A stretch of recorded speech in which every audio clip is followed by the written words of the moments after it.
Welcome back ناظرین، گفتگو میں وہیں سے داخل ہوتے ہیں جہاں ہم نے اختتام کیا تھا. جی طالب صاحب، ہم کر رہے تھے قرآن پاک کے پڑھنے اور طریقہ کار پڑھنے کا اور کتنا پڑھنا چاہیے. سب سے پہلے تو ہمیں ناظرین کو یہ بات بتانی ہے کہ قرآن پاک کے پڑھنے کو کہتے ہیں تلاوت قرآن پاک، اور تلاوت کا لغوی معنی ہے سمجھ کر پڑھنا. سمجھ کر پڑھنا، عربیوں کی زبان میں تو قرآن پاک نازل ہوا تو وہ سمجھ کر ہی پڑھتے تھے، ٹھہر ٹھہر کے بھی پڑھتے تھے. ہم روانی میں اس لیے پڑھ جاتے ہیں کہ ہمیں سمجھ ہی نہیں آتی کہ ہم پڑھ کیا رہے ہیں، اور اس پہ ہم کہتے ہیں کہ ہر لفظ پڑھنے کی 10 نیکیاں ہیں. اس میں کوئی شک نہیں ہے کہ اللہ کا کلام ہے، اور اللہ کا کلام بہت بابرکت ہے. اس کا پڑھنا، اس کا دیکھنا، اس کو پیار بھی اس سے کرنا، اس کو قریب بھی رکھنے میں بہت برکت ہے. مگر قرآن پاک نازل جو ہوا وہ کیوں نازل ہوا، اور اس نے تا قیامت جو ہم تک رہنا ہے، آیا اس کا یہی کام ہے کہ اس کو ہم پیار کریں، چومیں، سنبھال کے رکھیں اور بغیر سوچے سمجھے پڑھتے جائیں؟ اور رمضان میں تو بے پناہ پڑھیں، لوگ 10 پارے تک ایک دن میں پڑھ جاتے ہیں ایک رمضان میں. جی ہماری بڑی بدقسمتی ہے کہ صدیوں سے ہم یہاں مسلمان کے طور پر رہ رہے ہیں، لیکن کوئی ہم ایسا نظام تعلیم ڈیولپ نہیں کر سکے کہ ہماری نسلیں قرآن کو سمجھ کر پڑھنے والی نسلیں کے طور پر سامنے آئیں. اور ہم نے قرآن کی تلاوت کو ایک ریچول کے طور پر اڈاپٹ کیا ہوا ہے، اور ناظرہ قرآن پاک پڑھنے کا تصور ہے جو ہمارے ہاں جاری ہے، اور لوگ اس کو ایک عبادت کے طور پر کرتے ہیں، اور اس سے آگے بڑھنے کی کوشش کوئی کوشش نہیں کی جا رہی. تو چلیں، یہ تو ایک بدقسمتی ہے جو بحیثیت قوم یا بحیثیت، لیکن شکر بھی ہے کہ کوئی لنک موجود ہے، کوئی لنک موجود ہے، اس کی ایک اہمیت ہے. اور ہم اس لیے آپ نے بڑا اچھا کہا کہ قرآن مجید کو پڑھنا، قرآن مجید کو دیکھنا، قرآن مجید کے ساتھ محبت کرنا، قرآن مجید کا احترام کرنا، یہ اپنی جگہ پر بڑے بابرکت چیز ہے. بھولا ہوا خدا یاد بھی رہتا ہے اس کی کتاب کو دیکھیں تو دیکھتے ہوئے. لیکن اصل بات یہ ہے کہ یہ ہمارے پروردگار کا، ہمارے مالک کا ہمارے لیے پیغام ہے، اور ہم نے اس کو پڑھ کر اس سے سمجھنا ہے کہ پیغام ہے کیا، مجھ سے چاہا کیا جا رہا ہے، مجھ سے چاہا کیا جا رہا ہے. اور ہماری عقیدت اور ہماری محبت کے کوئی معنی نہیں ہے اگر ہم اس سے واقف ہی نہیں ہے کہ ہمارا خدا ہم سے کیا چاہتا ہے. تو رمضان کے مہینے میں چونکہ قرآن نازل ہونے کا آغاز ہوا ہے، تو اس لیے اس کو قرآن کے ساتھ تعلق کا مہینہ بھی بنا دیا گیا ہے، اور اس امت نے اس کو اسی حیثیت سے سمجھا بھی ہے اور اس کو اختیار بھی کیا ہوا ہے. ہر انسان کی زندگی میں قرآن مجید کے ساتھ تعلق ہونا چاہیے پورے سال کے حوالے سے مختلف اوقات میں، لیکن رمضان میں چونکہ ایک فرصت ہوتی ہے، ایک توجہ ہوتی ہے، اور ایک موڈ بھی ہوتا ہے، ایک جذبہ پیدا ہوا ہوتا ہے، تو اس کے اعتبار سے اس سے فائدہ اٹھانا چاہیے اور قرآن کو سمجھ کر پڑھنے کی طرف آگے بڑھنا چاہیے. اچھا، یہ جو قرآن ایک سے زیادہ پڑھنا یا زیادہ سے زیادہ قرآن پڑھنا، یہ ایک ریچول کے طور پر تو ٹھیک ہے ہمارے ہاں جاری ہے، لیکن یہ قرآن کے مقصد سے اور قرآن کی جو قدر و منزلت ہماری زندگی میں بنتی ہے اس سے کوئی بہت زیادہ مناسبت نہیں رکھتی. یہ بات، یہ ایک مذہبی جذبے کا اظہار تو ضرور ہے، لیکن قرآن کے مقصد کے ساتھ اس کا تعلق نہیں بنتا، اس لیے کہ ہماری سمجھ میں اضافہ نہیں کرتا نا. وہی بات ہے کہ سمجھ میں اضافہ نہیں کرے گا تو آخرت کس چیز پہ بہتر ہونی ہے اس میں کوئی اضافہ نہیں ہوگا، ہمیں پتہ نہیں چلے گا. تو اس کی کوشش کرنی چاہیے کہ اس موقع سے فائدہ اٹھاتے ہوئے قرآن سیکھنے کے عمل میں ہم شامل ہوں، اور اس میں زیادہ مقدار میں پڑھنے کے بجائے سمجھ کر پڑھنے کی طرف توجہ ہونی چاہیے. اور ہمیں اس کی کوشش کرنی چاہیے کہ ہم جتنا بھی قرآن پڑھیں، خواہ ہم ایک آیت پڑھیں، بھلے روزانہ اگر ایک آیت پڑھیں، اور اگر فرصت ہے تو چلیں زیادہ بھی پڑھ لیں، لیکن سمجھ کر پڑھیں، سمجھیں، اور پھر اس کو کچھ تعریف بھی کریں، کچھ پھیلانے کی کوشش بھی کریں، اس کو اپنے نفس میں داخل کرنے کی کوشش کریں، اپنی شخصیت کا حصہ بنانے کی کوشش کریں، اور اپنے ماحول میں اس کو زندہ جاوید کتاب کے طور پر رکھنے کی اور اس کو زندگی دینے کی کوشش. طالب صاحب، ویسے کم اگر آیتیں بھی پڑھیں نا، ہم 1 سے لے کر 3 آیتیں بھی پڑھیں تو کئی دفعہ 3-4 آیتوں کا جو مجموعہ ہوتا ہے اس پہ اتنا کرنے کا کام ہوتا ہے ہر پہلو سے کہ مجھے کیا کرنا ہے، مجھے آپ کے ساتھ کیا کرنا ہے، مجھے عوام کے ساتھ کیا کرنا ہے، مجھے کس طرح اس کو لے کے آگے چلنا ہے، پچھلے پڑھے ہوئے کے ساتھ کیسے لنک کرنا ہے، اگلے پڑھے ہوئے کے ساتھ کیسے لنک کرنا ہے، کہ کئی دفعہ تو ہم کئی دنوں تک آگے جا ہی نہیں سکتے. اس پہ سوچنے کا اتنا کام ہوتا ہے، اور جس نے سوچنے کا کام کر لیا مجھے لگتا ہے کہ وہ بہت آسانی سے پھر اس کی روانی زیادہ ہو جاتی.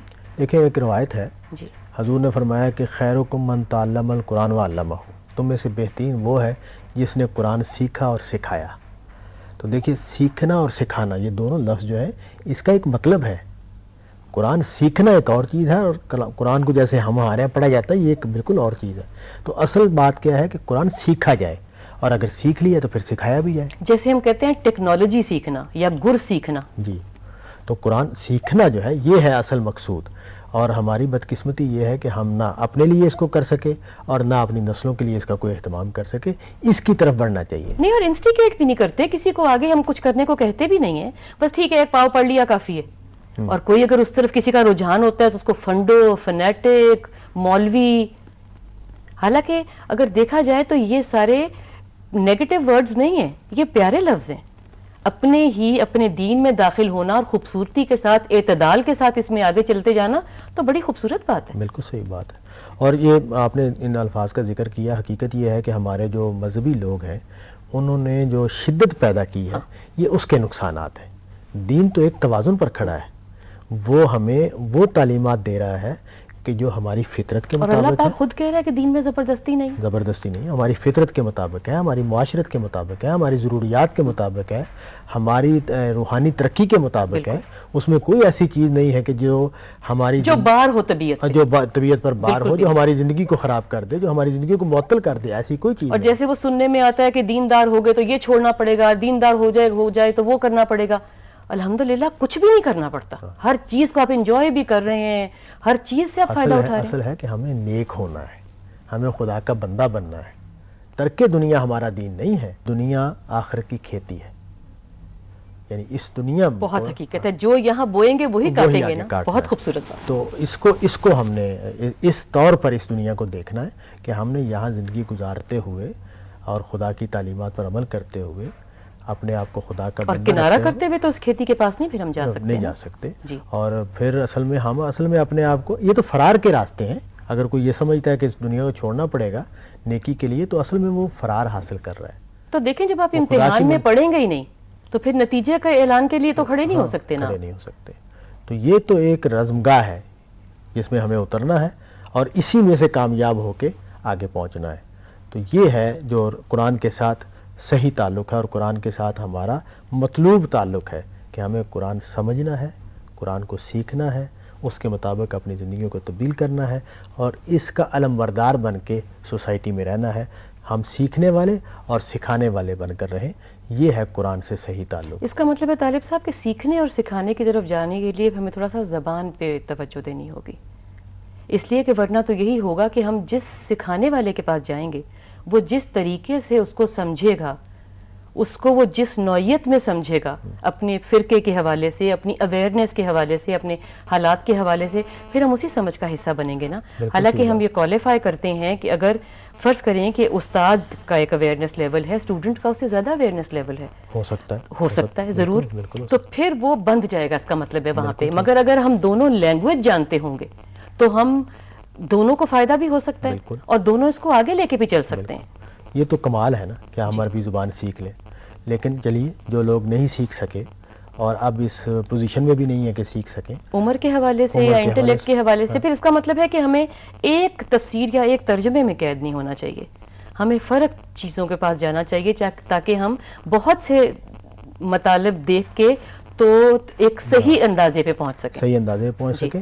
اور اگر ترجمے کے ساتھ پڑھنے کا موقع ہے تو ترجمے کے ساتھ پڑھیں، کسی تفسیر کے ساتھ پڑھنے کا موقع ہے تو تفسیر کے ساتھ پڑھیں، کسی اہل علم کے پاس جا کر اس سے قرآن سیکھنے کا موقع ہے تو اس کو اختیار کریں. یعنی اس میں آگے بڑھیں، ایک سے شروع کریں، پھر اپنے وسعت پیدا کریں اپنے اندر، کسی جگہ پہ بند نہ ہو. مسلمان امت کے سارے گروہ جو اللہ نے جن کو ہدایت دی ہے وہ سارے خدا کی رضا چاہتے ہیں. ان سب نے اسی لیے محنت کی ہے کہ ہم خدا کو راضی کرنا چاہتے ہیں، خدا کے صحیح دین پر پہنچنا چاہتے ہیں.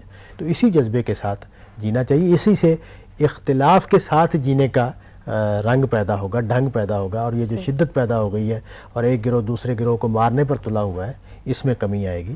تو یہ بڑی اچھی بات. وقت کم ہے، ایک یہ بات کرتے چلیں کہ رمضان شریف نزول قرآن کا مہینہ ہے، تو کئی دفعہ ہم نے اس کو رمضان میں ہی قید کر کے رکھ دیا ہے کہ صرف رمضان میں ہی قرآن پڑھنا ہے. حالانکہ ہمیں رمضان میں بھی پڑھنا چاہیے اور ہمیشہ ہی پڑھنا چاہیے. یہ قرآن کی ریکوائرمنٹ ہے. طالب صاحب گفتگو ہماری جاری ہے مگر یہاں پر ہوا ہے وقت ایک بریک کا. ناظرین ملتے ہیں ایک بریک کے